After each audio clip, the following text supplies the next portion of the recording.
Hello everyone, my name is Vatsala Sharma. आज हम discuss करेंगे अकाउंटिंग प्रिंसिपल। ठीक है, तो आज हम अकाउंटिंग प्रिंसिपल के 4 और प्रिंसिपल्स पढ़ेंगे। फर्स्ट हम पढ़ेंगे मटेरियलिटी प्रिंसिपल, सेकंड हम पढ़ेंगे प्रूडेंस और कंजर्वेटिज्म प्रिंसिपल, आगे पढ़ेंगे हम कॉस्ट कंसेप्ट और हिस्टोरिकल कॉस्ट कंसेप्ट, और लास्ट हम पढ़ेंगे मैचिंग कॉन्सेप्ट। आज हम 4 और प्रिंसिपल पढ़ेंगे, तो चलो डिस्कस करते हैं। फर्स्ट प्रिंसिपल है हमारा मटेरियलिटी प्रिंसिपल। मटेरियलिटी प्रिंसिपल कहता है कि आपकी बिजनेस में किन ट्रांजैक्शन की मटेरियलिटी है, मतलब कौन सी ट्रांजैक्शन आपकी ऑर्गेनाइजेशन में इम्पॉर्टेंस रखती हैं। फॉर एग्ज़ाम्पल, अब जैसे मेरी कोई कंपनी है, मेरी कंपनी का टर्नओवर है 2 लाख रुपीज़, ठीक है, और मेरी कंपनी में ट्रांजैक्शन हुई है 50,000 रुपीज़ की। तो ये जो ट्रांजैक्शन हुई है मेरी 50,000 रुपीज़ की, ये मेरे लिए मटेरियल है। अब ये मुझे कैसे पता चला ये मटेरियल है? मटेरियल मतलब वो ट्रांजैक्शन हमारी ऑर्गेनाइजेशन के लिए कितनी इम्पोर्टेंस रखती है। तो अब ये 50,000 की ट्रांजैक्शन मेरे लिए कैसे इंपॉर्टेंस रखती है? क्योंकि ये जो टर्नओवर है मेरी 2 लाख रुपीज़ की, मेरी टर्नओवर का 1/4 पार्ट है ये 50,000। मेरी टर्नओवर का 1/4 पार्ट रिप्रेजेंट करती है ना 50,000 ट्रांजैक्शन। तो इसीलिए ये मेरे लिए ट्रांजैक्शन मटेरियल है।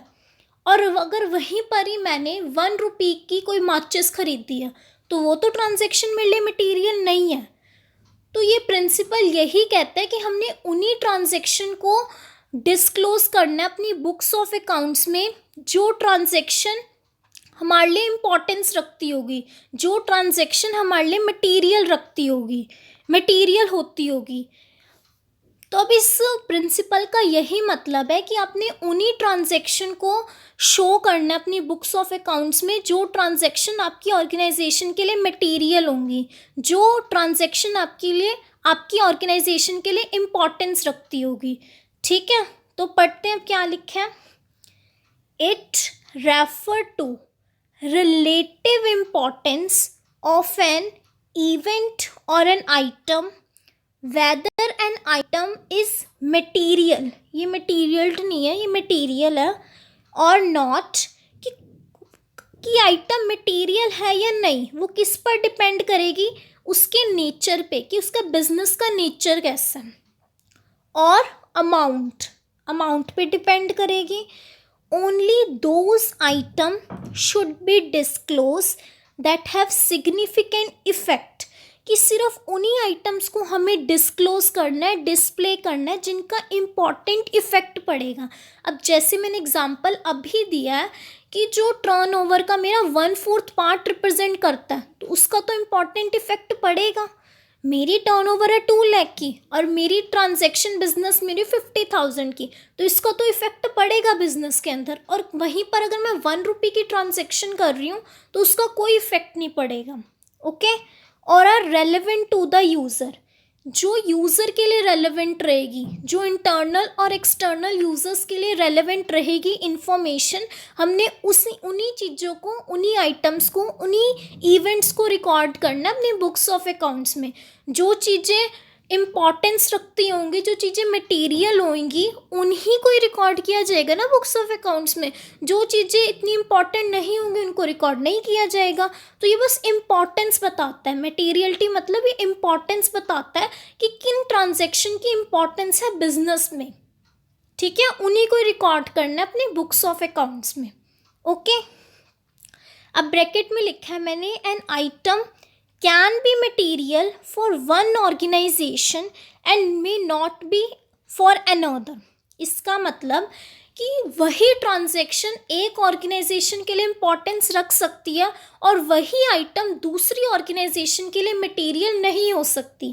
कैसे? अब जैसे मैंने अभी मैंने एग्जांपल दिया कि मेरी अगर कोई ऑर्गेनाइजेशन है उसमें टर्नओवर होता है 2 लाख का, और अगर वही हम मुकेश अंबानी जी की जियो कंपनी ले लें, उनका तो टर्नओवर कितना ज़्यादा होगा, 1 करोड़, मान लो कि उनका टर्नओवर 1 करोड़ होगा। ठीक है, टर्नओवर बोल रही हूँ मैं, और उनके लिए तो फिर 50,000 की ट्रांजैक्शन मटेरियल नहीं होगी। तो वही बात है, वो आइटम किसी ऑर्गेनाइजेशन के लिए मटेरियल हो सकती है और वही आइटम किसी दूसरी ऑर्गेनाइजेशन के लिए मटेरियल नहीं हो सकती है। आई होप अब आपको समझ आ गया होगा कि मटेरियलिटी प्रिंसिपल क्या होता है। मटेरियलिटी प्रिंसिपल का मतलब यही होता है कि क्या इम्पोर्टेंस है जो आप ट्रांजैक्शन कर रहे हो अपने बिजनेस में, उन ट्रांजैक्शन की क्या इम्पोर्टेंस है आपके बुक्स ऑफ अकाउंट्स में। ठीक है, वो कितनी इम्पोर्टेंस रखती हैं आपके बिजनेस के लिए, ये इम्पोर्टेंस शो करता है। ओके, चलते हैं नेक्स्ट प्रिंसिपल की तरफ, दैट इज प्रूडेंस और कंजर्वेटिज्म। इसकी एक लाइन है कि आपने बिजनेस में आने वाले जितने भी लॉसेस हैं, अभी हुए नहीं है लेकिन आपको लग रहा है कि आने वाले टाइम में आपके बिजनेस में लॉसेस हो सकते हैं, तो आपने जितने भी आपको लग रहा है कि आपके बिजनेस में आने वाले लॉसेस हो सकते हैं, उन सारे लॉसेस को आपने रिकॉर्ड करना है। जितने भी आपके आने वाले टाइम में आपके बिजनेस में लॉसेस हो सकते हैं, आपने उन सारे लॉसेस को रिकॉर्ड करना है और आने वाले प्रॉफिट्स को रिकॉर्ड नहीं करना। जब प्रॉफिट होएगा रियलिटी में बिजनेस में, तब आप उस प्रॉफिट को रिकॉर्ड करोगे, लेकिन लॉसेस जो अभी हुए नहीं है लॉसेस, उन सभी लॉसेस को रिकॉर्ड करना है।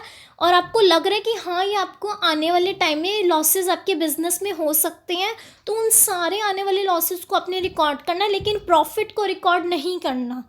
तो यही इसमें भी मैंने यही लिखा है, डू नॉट एंटिसिपेट। यहाँ पर प्रॉफिट आएगा, प्रॉपर्टी नहीं आएगा। Do not anticipate a profit but provide for all possible losses. ऐसा हम क्यों करते हैं, एग्जाम्पल देके समझाती हूँ मैं आपको। जैसे फॉर एग्ज़ाम्पल मैं बोल रही हूँ कि मेरा प्रॉफिट हुआ 2 करोड़ रुपीज़ का, लेकिन रियलिटी में 1 करोड़ का हुआ। 1 करोड़ का क्यों हुआ? क्योंकि मैंने लॉसेस नहीं दिखाए और जो 1 करोड़ का गैप आ गया वो सारे 1 करोड़ लॉसेस में सारे चले गए। तो उससे क्या हुआ, हमारी फाइनेंशियल स्टेटमेंट रियलिस्टिक नहीं शो हो रही है। तो वही बात है कि हमने आने वाले सारे लॉसेस को शो करना है, लेकिन प्रॉफिट को हमने तभी शो करना है जब हमारे प्रॉफिट होंगे। ठीक है, तो मैं बोल रही हूँ 2 करोड़ का मेरा प्रॉफिट हुआ, लेकिन पता चला रियलिटी में तो 1 करोड़ का हुआ, और वो 1 करोड़ कहाँ गए? 1 करोड़ तो सारे लॉसेस में ही चले गए। तो इसीलिए इसी रीज़न के लिए हम बोलते हैं कि अपने सभी आने वाले लॉसेस को रिकॉर्ड करना है, प्रॉफिट को रिकॉर्ड तभी करना है जब प्रॉफिट होंगे, आने वाले प्रॉफिट को रिकॉर्ड नहीं करना। ठीक है, the application of this concept ensure that the financial statement present a realistic picture of an enterprise and do not paint a better picture. कि हम बेटर पिक्चर को पेंट ना करें, उसके अंदर कुछ मैनिपुलेशन, विंडो ड्रेसिंग ना करें। ठीक है, हम वो सारे रूल्स रेगुलेशन को फॉलो करें जो हम प्रिंसिपल पढ़ रहे हैं। इन प्रिंसिपल को ध्यान में रख के अकाउंट्स को बनाएं, ताकि हमारी फाइनेंशियल स्टेटमेंट एक रियलिस्टिक पिक्चर शो करे, एक रियल पिक्चर शो करे। जैसे हमारी बिजनेस ऑर्गेनाइजेशन में ट्रांजैक्शन हो रही है, वैसे हम उन्हें एज इट इज शो करें। ठीक है, तो ये जो इनके रूल है ये हमें फॉलो करने पड़ते हैं जब हम अपने अकाउंट्स वगैरह प्रिपेयर करते हैं। ठीक है, तो ये प्रिंसिपल यही कहता है कि आप सारे आने वाले लॉसेस को रिकॉर्ड करो, लेकिन आने वाले प्रॉफिट्स को रिकॉर्ड नहीं करना। ठीक है, चलते हैं नेक्स्ट प्रिंसिपल की तरफ, दैट इज कॉस्ट कंसेप्ट और हिस्टोरिकल कॉस्ट कंसेप्ट। ये प्रिंसिपल कहता है कि अगर हम कोई भी एसेट वगैरह ख़रीदते हैं, फॉर एग्ज़ाम्पल हमने मशीनरी ख़रीदी 36,000 की, ठीक है, उस पे इंस्टॉलेशन चार्जेस लगे 2,000 के, तो मैं अपनी बुक्स ऑफ अकाउंट में 38,000 मशीनरी की कॉस्ट दिखाऊंगी। मतलब किसी भी चीज़ को ख़रीदने की टोटल कॉस्ट कितनी लगी, वो टोटल कॉस्ट हमने शो करनी है अपनी बुक्स ऑफ अकाउंट्स में। बस ये कहता है, according to this principle an asset is recorded in the books of accounts at the price paid to acquire it। मतलब उस चीज़ को एक्वायर करने की हमें टोटल कॉस्ट कितनी लगी, वो टोटल कॉस्ट हमने रिकॉर्ड करनी है अपनी बुक्स ऑफ अकाउंट्स में।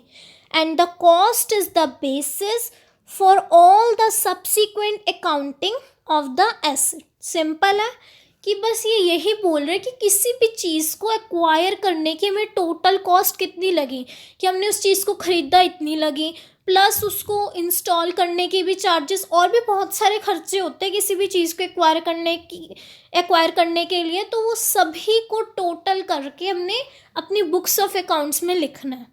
ओके, अब चलते हैं लास्ट प्रिंसिपल की तरफ, that is matching concept. Matching मतलब कि हमने अपने सारे रेवेन्यू को मैच करना है एक्सपेंसेस के साथ। हमने सारे रेवेन्यू को मैच करना है सारे एक्सपेंसेस के साथ, और वो भी इसी साल के, ना पिछले साल के एक्सपेंसेस लेने हैं और ना आने वाले के लेने हैं, ना आने वाले ईयर के एक्सपेंसेस लेने हैं। हमने सिर्फ और सिर्फ इसी साल के रेवेन्यू और एक्सपेंसेस लेने हैं। ठीक है, पढ़ते हैं क्या लिखा है। According to this concept the expenses of an accounting period are match against the related revenue, कि हमने एक्सपेंसेस को मैच करना है रेवेन्यू के साथ।